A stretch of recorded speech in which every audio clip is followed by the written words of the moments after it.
राधे राधे दोस्तों, आप सभी का स्वागत है हमारे चैनल दिव्य हिंदू कथा में। चलिए आज सुनते हैं छठ पूजा की कहानी। बहुत समय पहले की बात है। एक छोटे से गांव में एक वृद्ध अम्मा रहती थी। वह अत्यंत सरल स्वभाव की थीं, धार्मिक और परम श्रद्धावान थीं। उन्हें अपने गांव के लोग छठी मैया की सबसे बड़ी भक्त मानते थे। हर वर्ष वह बड़े प्रेम और निष्ठा से छठ व्रत करती, निर्जला उपवास रखती, घाट सजाती, सूर्य देवता और छठी मैया का पूजन करती।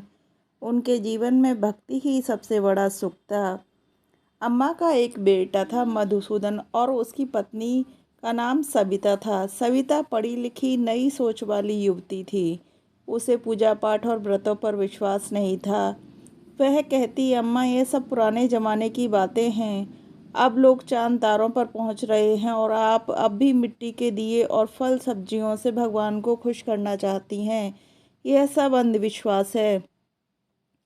अम्मा ने मुस्कुराते हुए उत्तर दिया, बेटा तू ठीक कहती है कि ज़माना बदल गया है, पर भगवान और माँ की कृपा कभी पुरानी नहीं होती। जो माँ छठी मैया पर सच्चे मन से विश्वास करता है, उसके जीवन में कभी कमी नहीं होती। पर सविता के मन में अहंकार था। वह सोचती थी कि जीवन में सब कुछ उसके अपने प्रयासों से मिला है। सुंदर पति, धन, सुख, सुविधाएं, आलीशान मकान, फिर उसे किसी देवी या व्रत की क्या जरूरत। समय बीतता गया। छठ पूजा का पर्व आया। गांव की स्त्रियां उत्साह से घाट सजाने लगीं, मिट्टी के चूल्हे पर प्रसाद बनाने लगीं। अम्मा भी हर साल की तरह इस बार व्रत की तैयारी करने लगीं। उन्होंने अपने हाथों से ठेकुआ, खजूर और गुड़ का प्रसाद तैयार किया। वह बार बार सविता को बुलाती, बेटी इस बार तू भी मेरे साथ चल, मैया तेरा भी कल्याण करेंगी। पर सविता हंसती हुई बोली, अम्मा मैं नहीं जाने वाली उस पूजा में। 3 दिन भूखी प्यासी रहकर क्या मिलेगा। आपकी सेहत भी खराब हो जाएगी। भगवान को भूख प्यास से क्या मतलब। अम्मा ने गहरी सांस लेते हुए कहा, बेटी जब मेरी गोद सुनी थी तब मैंने छठी मैया से मन्नत मांगी थी। उसी व्रत के प्रताप से तेरा पति मुझे मिला। छठी मैया ने मेरी पुकार सुनी थी। तू भी इस साल व्रत कर, तेरी भी गोद हरी हो जाएगी। सविता मुस्कुरा दी, अम्मा मुझे सब कुछ मिला है, मुझे अब कुछ कुछ वरदान नहीं चाहिए। अगले दिन गांव की औरतें पूजा के लिए घाट पर जाने लगीं।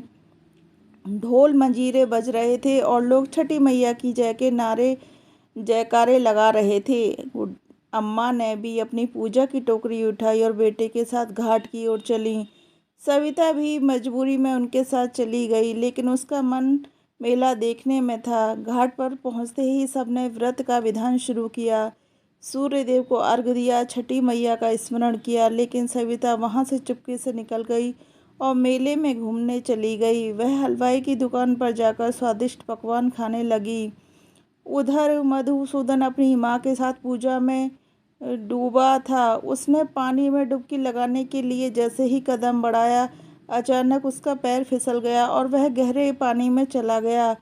कोई कुछ समझ पाता है इससे पहले ही वह डूबने लगा। अम्मा चीख उठी, हे मैया मेरा लाल। वह नदी के किनारे दौड़ी, पर उनका बेटा दिखाई नहीं दिया। सब लोग उसे बचाने दौड़े, पर व्यर्थ। अम्मा फूट फूट कर रोने लगी, हे छठी मैया, मैंने तो सदा से तेरा व्रत करती आई हूँ, तेरी आराधना में कोई कमी नहीं छोड़ी, फिर तूने मुझसे ऐसा क्यों किया। मेरी गोद फिर सूनी क्यों कर दी। उनके आंसू थम नहीं रहे थे। भीड़ में सविता भी वहां पहुंच गई। उसने देखा कि उसका पति लापता है तो वह चिल्लाई, अम्मा मैंने कहा था ना, ये सब ढोंग है। छठी मैया जैसी कोई देवी नहीं होती। देखो आज मेरे पति को तुमने अपने व्रत में खो दिया।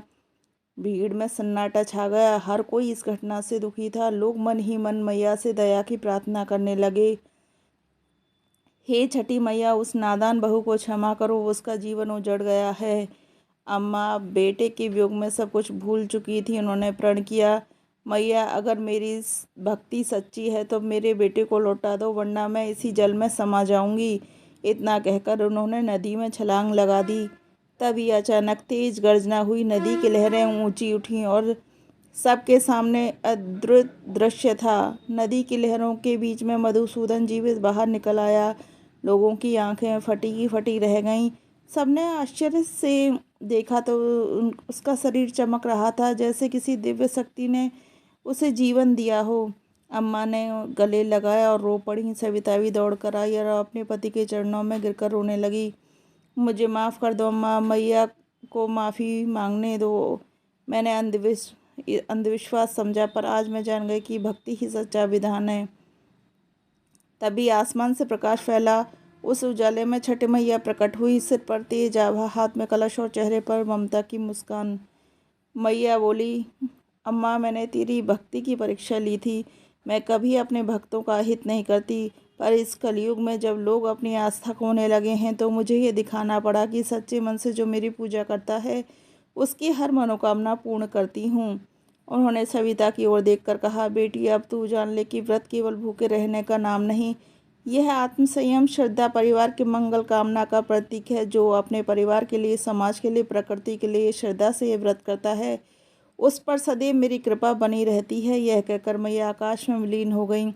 उस दिन के बाद सविता पूरी तरह बदल गई। उसने प्रण किया कि हर साल वह छठी मैया का व्रत रखेगी और अपनी गलती का पश्चाताप करेगी। अगले ही वर्ष उसकी गोद में एक पुत्र रत्न आया और गांव के लोग कहते थे यह मैया का आशीर्वाद है। धीरे धीरे गांव में छठी मैया की महिमा फैल गई और हर हर घर में यह व्रत मनाया जाने लगा। लोग घाट सजाने लगे, तालाबों की सफाई करने लगे और सूर्यदेव को अर्घ्य देने की परंपरा पूरे समाज में उत्सव बन गई। जो व्यक्ति ईश्वर पर सच्चा विश्वास करता है उसकी हर कठिनाई मिट जाती है। छठी पूजा केवल देवी की आराधना नहीं बल्कि प्रकृति, सूर्य, जल और जीवन के प्रति कृतज्ञता का उत्सव है।